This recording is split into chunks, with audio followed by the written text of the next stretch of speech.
near the University of Florida campus in Gainesville on the night of October 9th, 1986.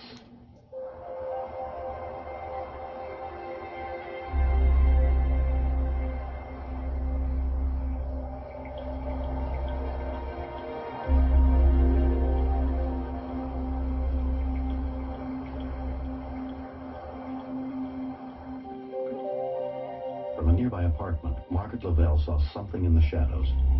A lot of the students played games in the complex on young girls there, you know, just peeking in. But it just didn't look right to me. He just didn't look like a normal person that would just be hanging around the building. That's what really scared me the most of all. John, come here. Neither Margaret nor her husband John were sure how serious the situation was. He just looked strange. He really did. He looked wicked. So then finally I decided to call the sheriff's department. A call came into dispatcher Janice Whitney at 9:30 p.m. Sheriff's emergency? Yes, I'm calling. I live in the Fox Hollow Apartments. I'm reporting a peeking Tom. Okay, what does the person look like, ma'am? He's about 6 foot. He's right now looking in the window. We're watching him. Okay, is he white or black, ma'am? White. What's the address? At first, this one didn't seem unusual at all. We have prowler or peeping Tom calls all the time. Okay, stay on the phone, ma'am, okay? Okay. You know, peeping Tom in progress. 8720. From 5 miles away, Sheriff's Deputy Chuck Sexton was immediately dispatched, but it would take him 7 minutes to get to the scene. Deputy Claire Noble was less than a mile away. 173. They asked for a unit to come back him up, and I said I would be en route. You're not supposed to be interrupted in dinner, but when you only have so many officers working the road, you don't want somebody to go to a call by themselves, especially a prowler call, because you never know. It could be somebody watching his girlfriend, or it could be a burglar. Okay, did you see what he was wearing? All I know is he was wearing jeans and a dark-colored shirt. Okay, do you know if anybody lives in that apartment? Yes, I do. 2 young girls. They're college students. 2 young females live in that apartment? 150 to the 50th. Been advised this will be a white male, 6 foot. 1040 clothing description. 1023. Because it is a college community here, we do get a lot of prowler calls. Hopefully we'll interrupt the con. Okay, I want to keep you on till the deputy gets there, because he will probably run when he sees the deputy's car. I need you to let me know which way he goes. Okay. I've got a couple of deputies coming, as a matter of fact. Okay, our deputy is there, and she's going to come up on foot. It's a female deputy, but she's in a regular uniform, so let me go ahead and keep you on the phone. They had given me directions that didn't make much sense when I got there. I got in there, it was the wrong area. Every time a car would come through the parking lot, he would run around the building. He ran around to the other side of the building, but which way is that? Left. Did he spot the deputy? Do you have any idea? Is she up that close? Can y'all see the deputy? I'm in the, wait a minute, let me hold on. Okay. In the kitchen. He ran, that she can't see the deputy, I don't know. Okay, you said that we take the main entrance to Fox Hollow, and then take your first right, and then go all the way down to the end of the left? Mm-hmm.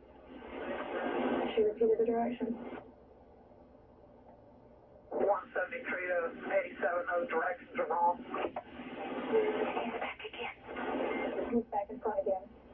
He's got something in his hand. What do you think it is, a gun or no? I don't have. He's got something in his hand, but they can't tell what. 173 be advised. The subject is advised he has something in his hand, unable to advise what it is. When I first saw him, there was light between us, and it was very hard for me to see exactly what he was doing. Sheriff's office, freeze! Turn around! Almost immediately, I realized that his hands were not where they should be, and I couldn't see what he had in his hand. It's real hard to tell a toy from a real when you're talking about guns, because they make guns look so real nowadays. We have to be certain that this guy just wasn't some crazy with a toy gun. No, she didn't get him. He ran around the corner.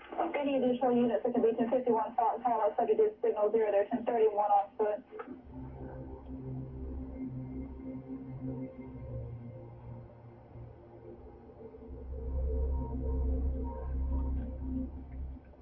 When we continue. Officer, our mayor's department needs backup immediately.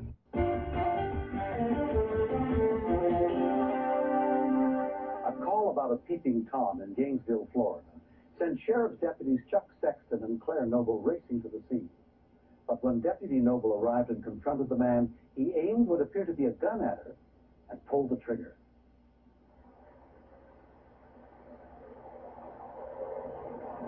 Can I've lost the subject in the area of the pond. Got a direction, 173? 10-4, he ran towards the end of the complex near the pond. Can't take it up. Sheriff's office, clear! Drop the gun! Drop the gun! Let's the toy gun! Drop the gun! Don't shoot! Don't shoot! Stop the toy gun! Don't shoot me! Drop the gun!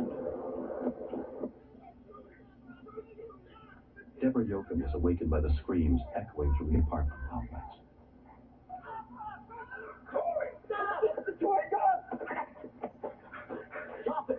Don't shoot! Don't shoot! Drop it! Drop the gun! Drop the gun! Get out! Let go of the gun. Give me the gun. Deborah's call came into dispatcher Sabrina Hospital. 911 emergency. Yes, ma'am. There's an officer at Pine Meadow Apartment that needs backup immediately. Where at? Pine Meadow Apartment. What's the problem? No, 25. Officer is having a fight with the man out here. He told him to talk. That's what he got. 173, I just heard gunfire in the area. He just shot him. Oh, God. Who did he shoot? Shot. Who got shot, ma'am? The man that he was... All she could say was the man had gotten shot. Shot, ma'am. Huh? Pine Meadows Apartment. Your officer needs backup. Where exactly are they? Anytime we hear that shots have been fired at a scene, it scares us. You know, you can't let it show. You have to keep on doing your job. But I was very concerned for Deputy Sexton. He is a friend. I've known him for a long time. We just felt like we were helpless in that situation because we're on the other end of the phone and he's not there. We're going to 33 traffic. My first thought when I heard the shots was that Chuck had been shot. When a fellow officer gets shot or gets hurt in the line of duty, it's personal. It becomes a very personal thing. And I was feeling guilty that I hadn't shot the guy and stopped him before Chuck had gotten him.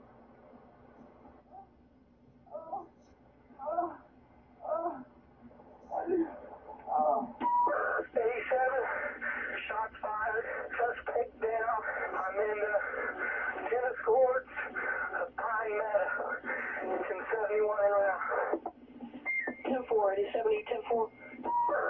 I'm hurt slightly. I had to shoot him. We immediately got the ambulance en route.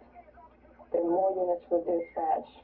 Can you see? Yes, ma'am. He's right outside my bedroom window here underneath the tree. Is she talking to him now? Yes, there's an officer coming.